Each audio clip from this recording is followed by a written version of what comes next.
Close to 4,000 people have died in Pennsylvania because of the coronavirus. Almost 70% of those deaths, about more than 2,600, took place in nursing homes or similar long care facilities.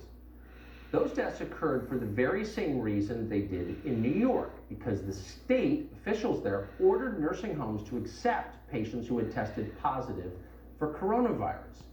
The person who gave that order was the state's health secretary, Dr. Rachel Levine. Levine knows nothing about this virus. She has no idea what she's doing, like so many of our leaders. Here she is promising that admitting coronavirus cases into nursing homes, no problem at all, totally safe. By testing every resident and every staff member in every nursing home, we will be able to pinpoint exactly who has COVID-19, who has been exposed but no symptoms, and cohort positive cases to prevent further spread. She sounds so sure. They always do. We know what we're doing. They have no clue.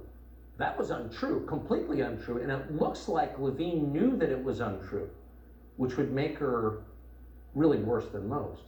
Well, outbreaks devastated Pennsylvania's nursing homes, and thousands of Pennsylvanians lost their loved ones, their parents, their grandparents. Levine's own 95-year-old mother transferred out of the facility she was in to keep her safe. What do you think of that? No, the boat won't sink as she escapes in a lifeboat.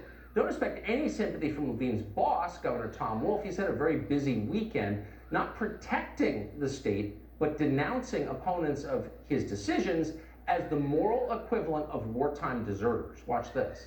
Over this past weekend, some have decided to surrender to this enemy. These are politicians who were elected to serve their fellow citizens. Others are business owners who have chosen to serve their customers by putting them in harm's way. These folks are choosing to desert in the face of the enemy. This war has called on every single Pennsylvanian to fight, and we have, heroically. To those politicians who decide to cave into this coronavirus, they need to understand the consequences of their cowardly act. What is he, Winston Churchill now? He's some dopey governor with no clue what he's doing. But on that score, he's not joking. Wolf made it plain that if any business owner in the state thinks of reopening and trying to salvage their livelihoods, he will crush them. To the politicians urging businesses to risk their lives and to risk the lives of their customers or their employees by opening prematurely, they need to understand that they are engaging in behavior that is both selfish and unsafe. You business owners, these politicians put you at risk of losing your health department certificate. They put you business owners at risk of losing your liquor license. And by opening before the evidence suggests you should, you're taking undue risks with the safety of your customers. That's not only morally wrong, it's also really bad business. For a slope-shouldered mediocrity like Wolf to have this much power, imagine what a rush that must be. Oh, he never wants it to end. The state, meanwhile, is desperate for relief. Jim Bugnett is a congressional candidate in Pennsylvania. He joins us. Jim, thanks so much for coming on tonight. So the governor has, judging by those clips and what we've read about him, believes he has total power over the Commonwealth of Pennsylvania. He can do whatever he wants. His word is law. How did he get so powerful? Tucker, thanks for having me. It's really a fiasco. It's an embarrassment for Governor Wolf to go out and attack business owners.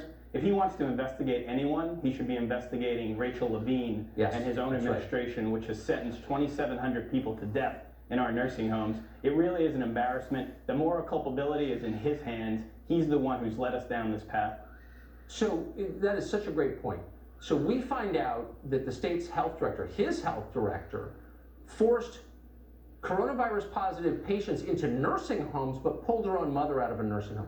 Has he addressed this, or has he spent all his time yelling at people trying to make a living? No, he spent his time hectoring and lecturing us, the people of Pennsylvania. My district is very blue collar. My grandfather was a coal miner. We want to work. We don't want government funds. We want to work. We want to open our state back up. We think that's very reasonable. We know we can do it in a safe way. For God's sakes, we landed on the moon. We can open businesses up. What we do want to do is protect our nursing home residents. Our elderly population is at risk. There should be National Guard there testing people. There should be public health officials there. Instead, we have our public health official, Rachel Levine, who's been an embarrassment to the state, spiriting her mother out. I understand wanting to protect your 95-year-old mother. That makes sense. But who's protecting us? She's protecting her own mother. Who's protecting our grandparents? Of course. We would like equal treatment that our elites get in Harrisburg. But you don't get that, do you? Doesn't seem like we do. Instead, we get hectored, we get lectured, we get told that we're doing the wrong thing. And the Democrats in Washington seem to do the same thing, Tucker. They tell us that we should have a $3 trillion debt-fueled bonanza of socialist spending instead of just doing what we want, which is to go back to work in a safe way, socially distant, use masks. Let's open the economy back up in a safe way and stop having lectures every day from Governor Wolf, who's been a horrible leader. Hazelland, Pennsylvania, my hometown, we have a huge outbreak of coronavirus there. He hasn't been up there. Why hasn't he been walking the streets? Why hasn't he been talking to the business owners that are auctioning off equipment because they need to feed their family? Instead, he's stuck in his office in Harrisburg. It's disgusting. Really quick, I mean, it does seem like people want to work, they want to make their own livings, that's where self-respect comes from, but there are many who would like the entire population to be dependent on government debt checks for life. Am I imagining this?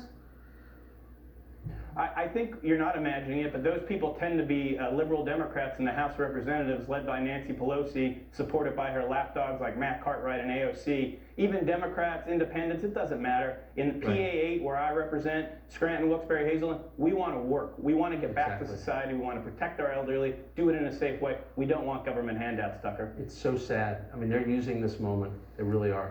Jim, thank you so much for coming on tonight. Thank you. It's not